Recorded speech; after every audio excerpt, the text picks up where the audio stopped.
real. Gracias, Señor. Te suplico, Señor, por cada uno de mis hermanos, Señor. En nombre de Jesús. Amén.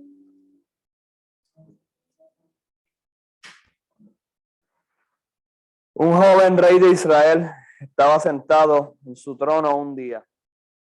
Él quizás estaba aburrido, quizás estaba preocupado, pero había decidido pasar un día contando todo el dinero que había entrado a la tesorería. En esos tiempos se guardaba el dinero en el templo, así que mandó un mensajero para realizar el trabajo. Cuando el mensajero llegó, él y el sacerdote empezaron a calcular la riqueza del rey. Mientras movían los grandes cofres de oro hacia atrás y hacia adelante, el mensajero del rey encontró un objeto raro. Él encontró un objeto semejante a una cápsula del tiempo. El mensajero llamó al sacerdote. Lentamente desenrollaron el antiguo manuscrito encontrado en el interior. En ella, o en él, se encontraba un mensaje de sus antepasados. Ambos sabían inmediatamente lo que habían encontrado. Lloraron al correr sus ojos a través del documento y leyendo de un tiempo pasado que les obligaba a la grandeza. El rey tenía que ser informado. El sacerdote fue escogido para llevarle el documento a él. Al principio, él caminaba, después corría. Los guardias afuera del palacio del rey fueron ordenados a hacerse afuera del camino porque él tenía el mensaje, un mensaje del pasado. Corriendo en la corte del rey e interrumpiendo el proceso, el sacerdote entregó el documento al rey. Al llegar, el rey joven tomó el manuscrito en su mano, se puso de pie, inmóvil y como una estatua, por lo que parecía un tiempo sin fin. Todos en esta gran corte, cubierta de oro, plata y joyas preciosas, esperaban enmudecidos a ver qué iba a hacer el rey. Entonces miró hacia arriba, pero sus ojos no cumplían con las caras entumecidas alrededor de él. Sus ojos miraban hacia el cielo. Entonces gritó ante todos en la corte: Dios, perdóname y perdona a mi pueblo. Rasgó sus vestiduras y cayó sobre su rostro pidiendo a Dios por su misericordia. ¿Qué es lo que sucedió? El rey Josías había descubierto el libro de la ley. En Segunda de Reyes 22:8. ¿Qué era esto? A juzgar por la respuesta en Segunda de Reyes 22 y Segunda de Crónicas 34, es el libro de Deuteronomio, que es el resumen del pacto. Deuteronomio es la segunda entrega de la ley. Deutero 2 veces, nomio ley, en la forma de un pacto. Él leyó. Miren lo que leyó el rey. Así que ustedes deben cumplir con las palabras de este pacto y ponerlas por obras para que prosperen en todo lo que hagan. Deuteronomio 29:9. Josías no se detuvo en la lectura del pacto. Él volvió a instaurar el pacto y provocó una gran reforma en su sociedad. Solo entonces podría empezar a cambiar su sociedad. Solo entonces podría volver a establecer el dominio de Jehová. Solo entonces podría verdaderamente prosperar. Por su compromiso con la ley de Dios, Dios identificó a Josías como el rey más grande de la historia de Israel. No David, no Salomón. Dice, ni antes ni después de Josías hubo otro rey que se volviera al Señor con todo su corazón, con toda su alma y toda su fuerza, y que cumpliera toda la ley de Moisés. Eso es Segunda de Reyes 23:25. No hay un ser humano que haya sido más enaltecido que Josías. ¿Por qué? porque él decidió no solamente leer lo que estaba en el pacto, él decidió volver. Y no solamente volver él, sino él volver toda su nación. Todo el mundo tenía que regresar otra vez. ¿Qué estaba observando Josías en su tiempo? Destrucción, pecado, muerte, traición, idolatría, desobediencia. Eso es lo que estaba experimentando Josías en su tiempo. Y la Biblia dice que el rey Josías fue el más grande.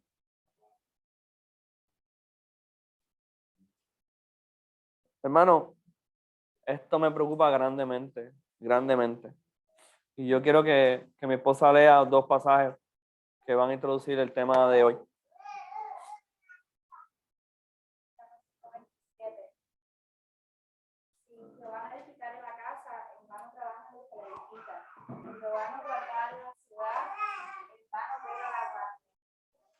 Por demás es que os levantéis de madrugada y vayáis tarde a reposar y que comáis pan de dolores, pues que asomado dará Dios el sueño. He aquí herencia de Jehová son los hijos, cosa de estima el fruto del vientre. Como saetas en mano del valiente, así son los hijos a Dios de la juventud. Bienaventurado el hombre que llenó su alma de ellos. No será avergonzado cuando vale por los beneficios delante de él.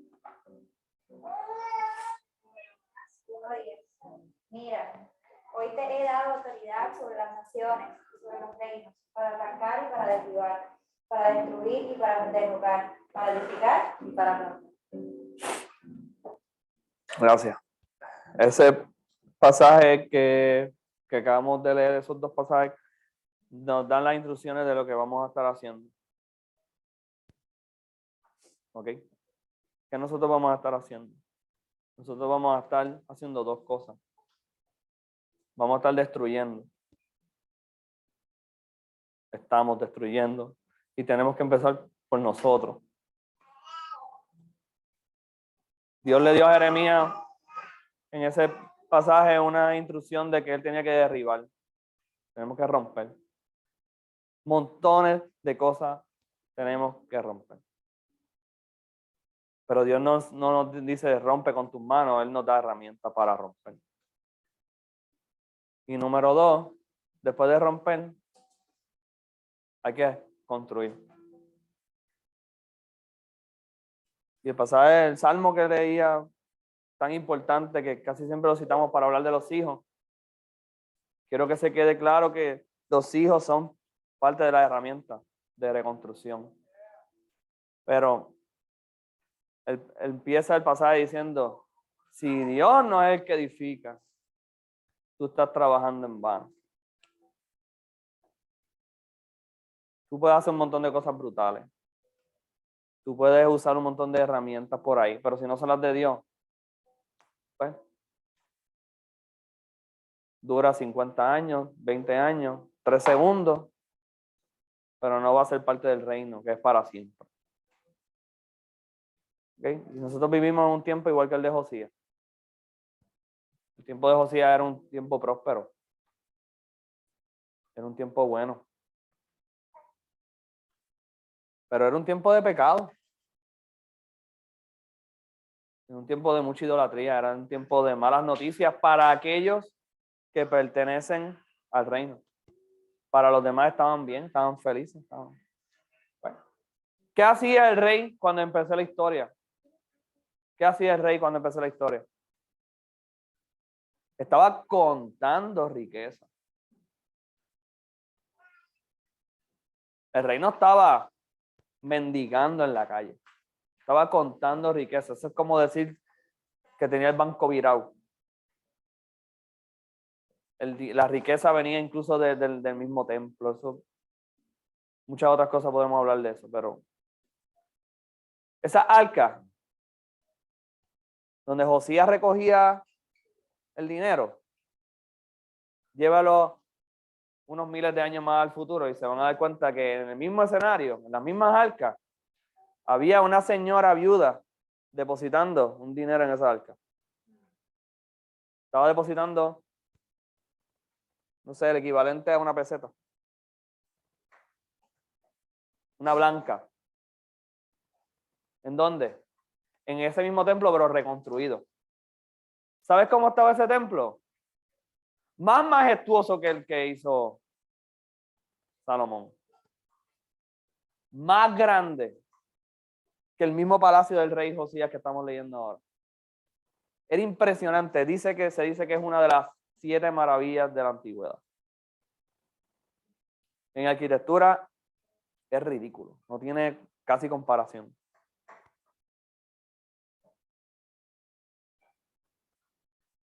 Y allí, en esa arca, se estaba depositando una moneda injustamente. Y alguien vio esa moneda caer allí. Una persona que estuvo allí y observó eso. Y la razón por la cual todo el mundo sabe esa historia es porque esa persona lo vio, se llama Jesucristo, nuestro Señor. Y él vio aquello y él dijo que eso era una injusticia bien grande. ¿Cómo yo lo sé? Porque los apóstoles, después que salen de allí, le dicen al Señor: wow, qué templo más grande. Él le dice: mira estas piedras. Y le dice: mira estas ofrendas que se traen al templo, porque en el templo se traían riquezas del mundo entero. Las riquezas del mundo fluían al templo. Fluían al templo.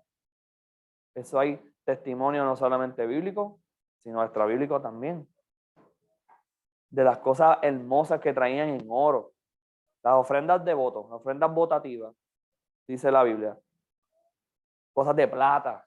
Cosas tan lindas que se ponían así en las partes altas del templo para que la gente las viera, para que adornaran, ¿verdad? Porque los adornos más bonitos de una casa uno los pone donde se vean, ¿verdad?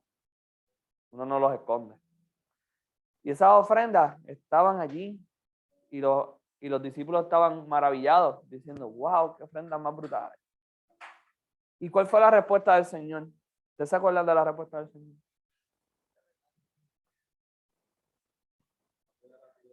Que no iba a quedar nada de eso allí. Que eso se iba a derribar y iba a quedar plano. Destruir. ¿Vieron? El Señor iba a destruir. ¿Cómo destruyó el Señor? Bueno, eso lo vamos a hablar después otro día. Pero de ese templo lo que queda hoy en día es una muralla que ni siquiera era parte del templo, era parte de afuera de la ciudad. Y aún esa muralla que queda allí que no hace nada, es impresionante. Y la gente va allí a orarle a aquella, orarle, no, bueno, whatever. Van allí a hacer cosas que yo diría que es raro a aquella pared que está allí. Le llaman el muro de los lamentos. Y pues nada, eso lo pueden buscar.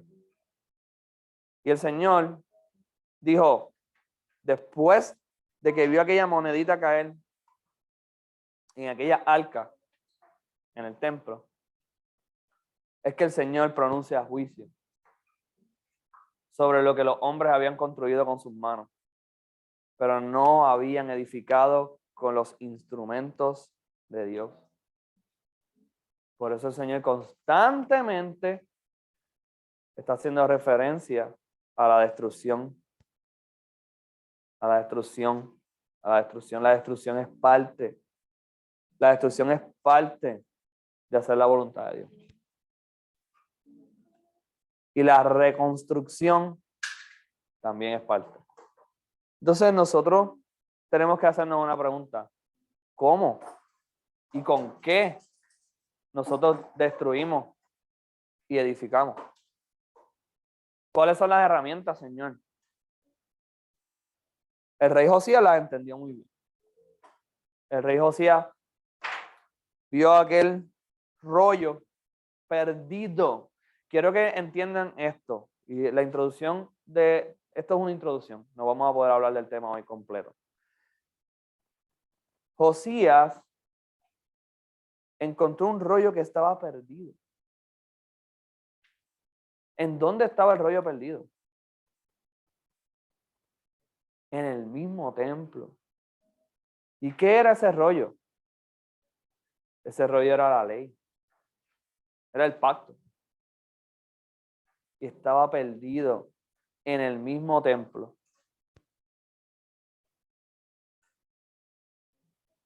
Hoy en día, los mandatos de Dios y las herramientas de Dios y la ley de Dios y la voz de Dios, ¿sabe dónde está escondida? ¿Ustedes saben dónde está perdida?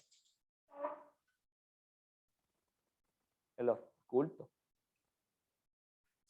en los templos, supuestos templos. Está perdida en los predicadores. Está detrás, está escondida. No la han visto, no la han encontrado. Lleva tiempo perdida, polvorienta.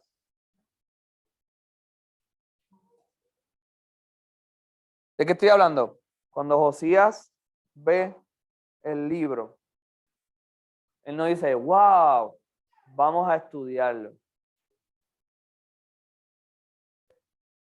Él no dice, wow, ahora tenemos algo con lo cual entretenernos más tiempo. Él dice, Señor, perdóname a mí y perdona a mi pueblo. Y perdona a mi pueblo. Inmediatamente después, ¿usted sabe lo que hizo el rey Josías? Convocó al pueblo a una reunión. ¿Y sabe lo que hizo el rey? Le pidió a los sacerdotes que hicieran su trabajo, que les leyera la ley de nuevo al pueblo. Y después de esto, el rey Josías dice, y de ahora en adelante vamos a vivir de nuevo por este libro perdido.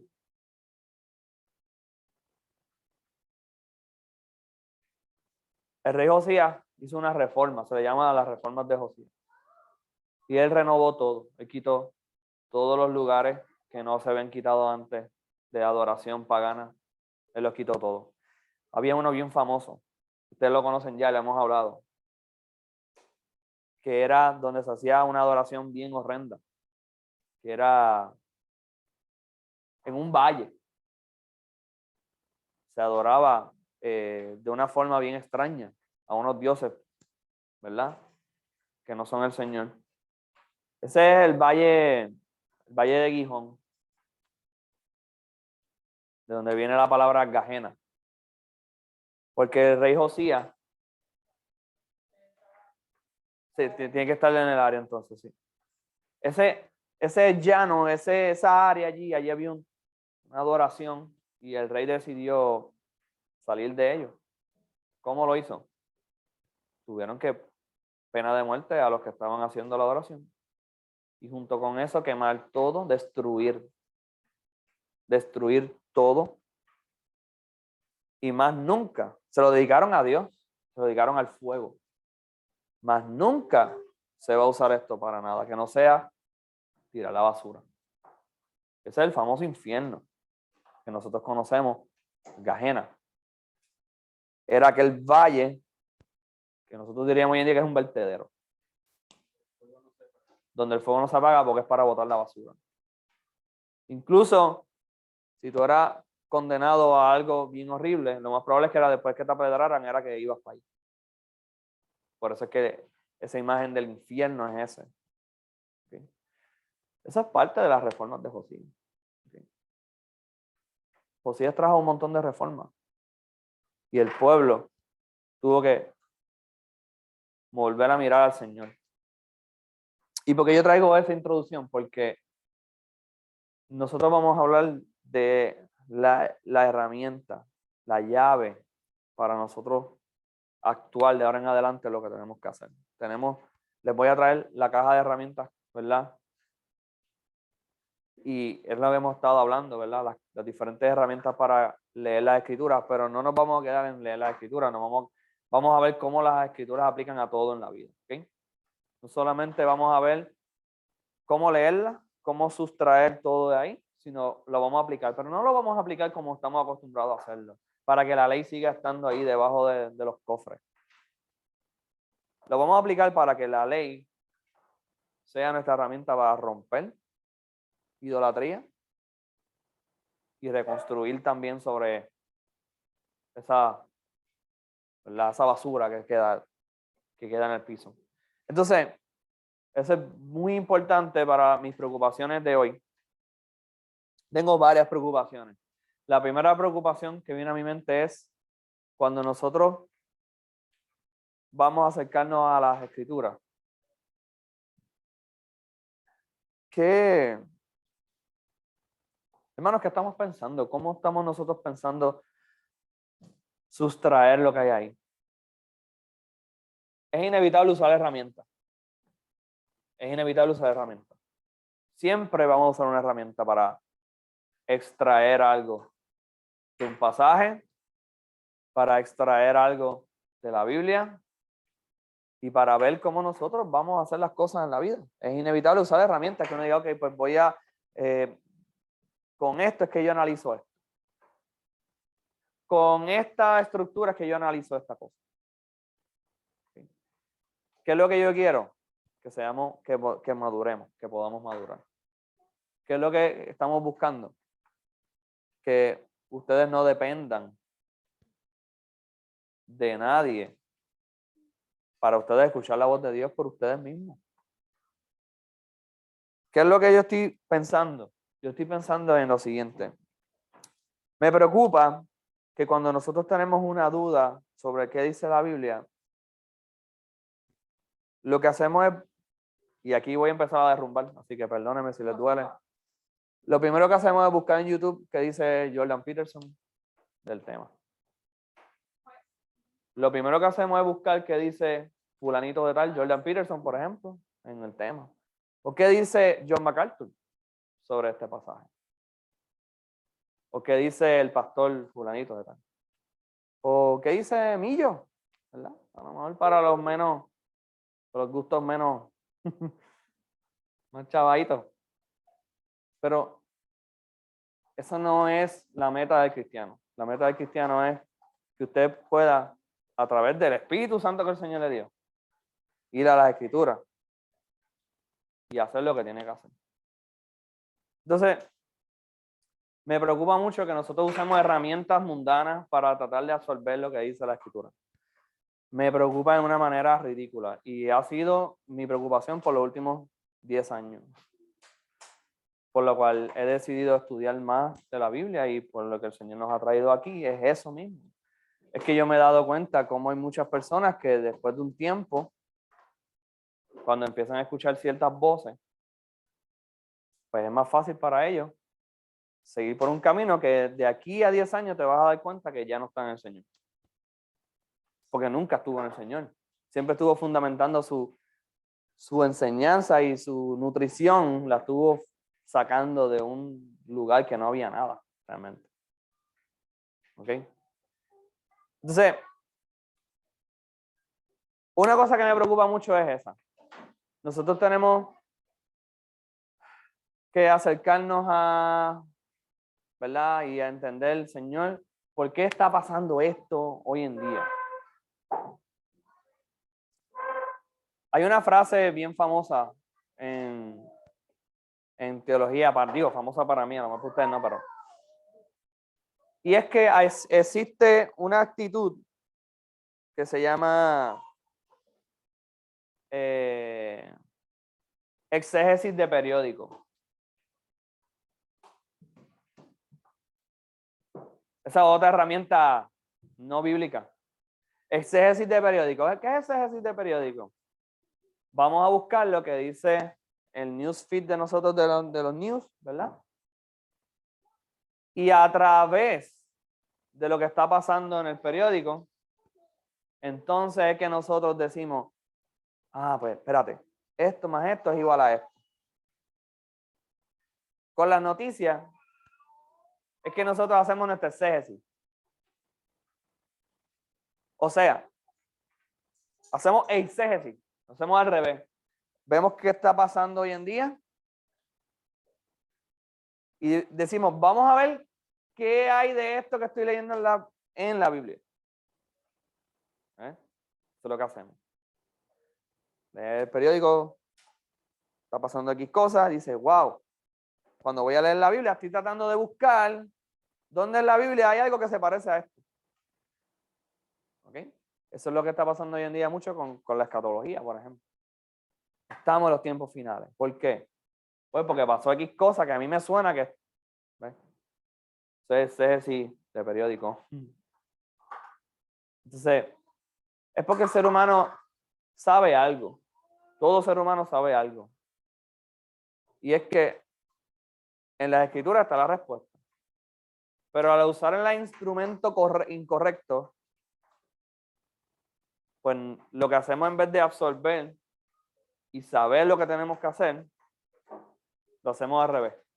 Le decimos a la Biblia lo que debería estar diciendo para yo seguir mi vida pensando lo que yo quiero pensar. En corto, hermano, lo que significa es que nosotros estamos siendo el centro de la interpretación. ¿Sabes cómo se llama el hecho de que nosotros somos el centro de la interpretación? Eso se llama idolatría. Eso se llama idolatría, eso es pecado. Y es un pecado que requiere destrucción.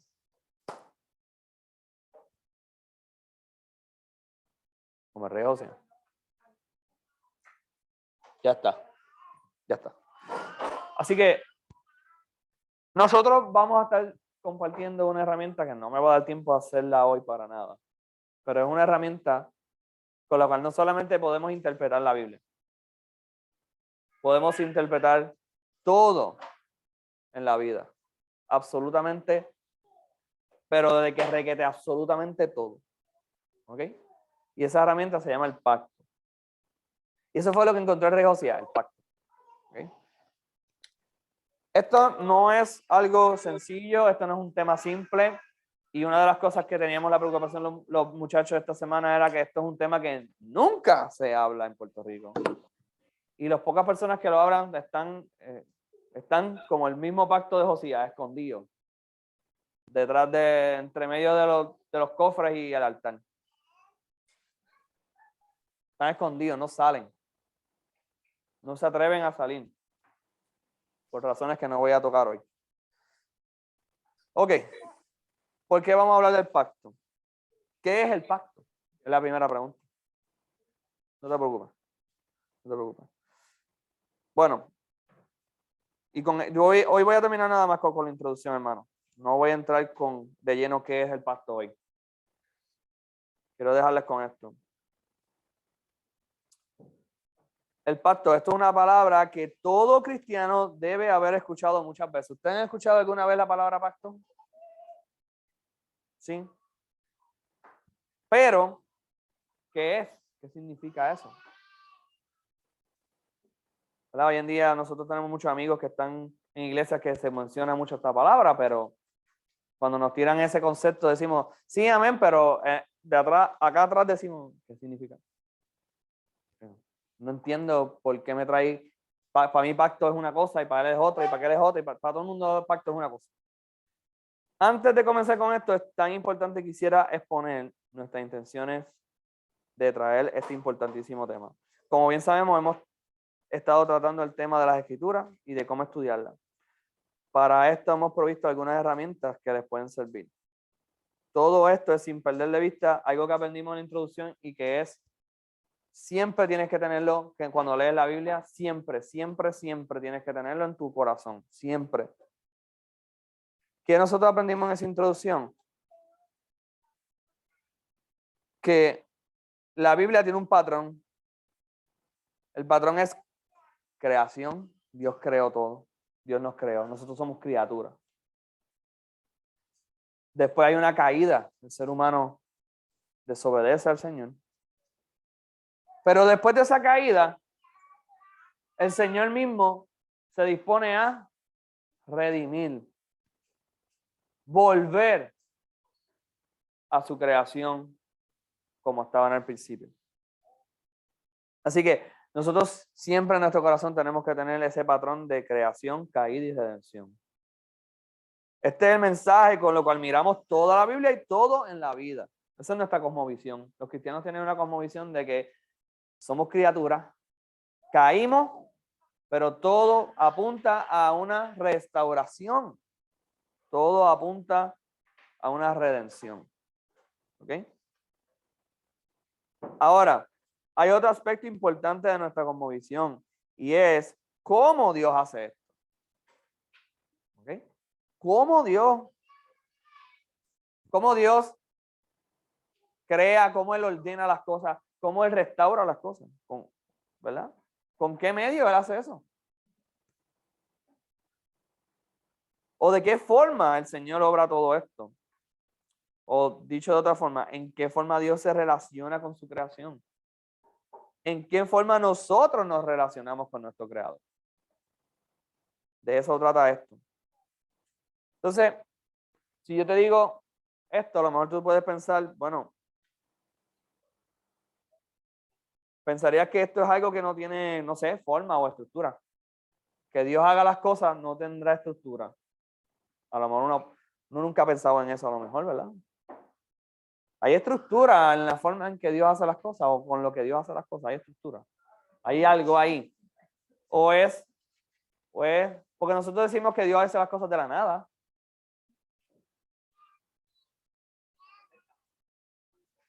Vamos a ver eso. ¿Cómo? Y cuando digo esto, vámonos a algo más personal. ¿Cómo Dios se relaciona con el hombre? ¿Cómo Dios se relaciona con el hombre? ¿Tiene estructura o no tiene estructura? Ni siquiera nosotros los seres humanos, entre nosotros mismos, nos relacionamos sin estructura.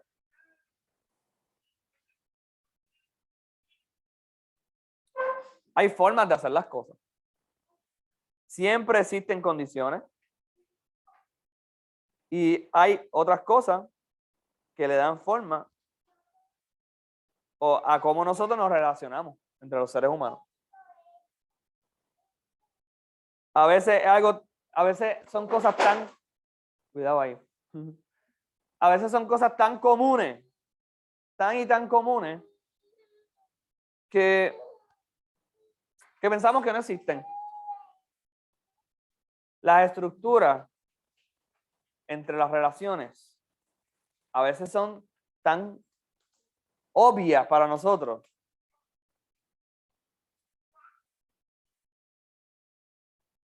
que pensamos que no existe estructura.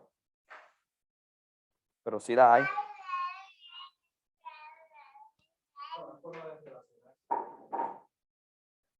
Nosotros cuando nos relacionamos con las personas y con Dios, hay cosas ahí. ¿Ok? Están explícitas a veces, pero muchas de ellas están implícitas. Por muchas razones que no vamos a poder hablar hoy. La verdad es que muchas veces estos patrones de condiciones están implícitos en nuestro trato diario y existen instituciones también que refuerzan esto. Nada, eso lo vamos a hablar después. Entonces, uno de los últimos concerns antes de terminar. Hoy en día mucho se dice, muchísimo se dice en el mundo evangélico sobre que el cristianismo es una relación. Que esto es una relación con Dios, ¿verdad? Que la cristiandad realmente es una relación con Dios o que es cómo nosotros nos relacionamos con la gente. Pero, bien poco se dice de cómo es esa relación. Esto es vital. Sí, lo importante de tu cristiandad, de tu, ¿verdad? Tu vivencia en el espíritu es que tú te relaciones con Dios. Sí, pero eso es como tú quieras. ¿Verdad? ¿Qué tipo de relación debe ser esa? ¿Existen reglas en la relación? ¿Cuáles son esas reglas? ¿Quién estipula esas reglas? Después de responder a todo eso, entonces debemos hacernos otra pregunta. ¿Qué tiene que ver todo esto con el tema del pacto? Y eso es lo que vamos a responder la semana que viene. La forma en que Dios establece una relación con su creación es con el pacto. De hecho, al ser esta forma, ¿verdad? Esta es la forma en que Dios establece la relación básica. Entonces, realmente todas las relaciones entre los seres humanos y entre nosotros con Dios está atada al pacto. En otras palabras, el pacto es la estructura ética con la cual nosotros nos relacionamos. Amén, hermanos, y con eso los voy a dejar por lo menos con la introducción.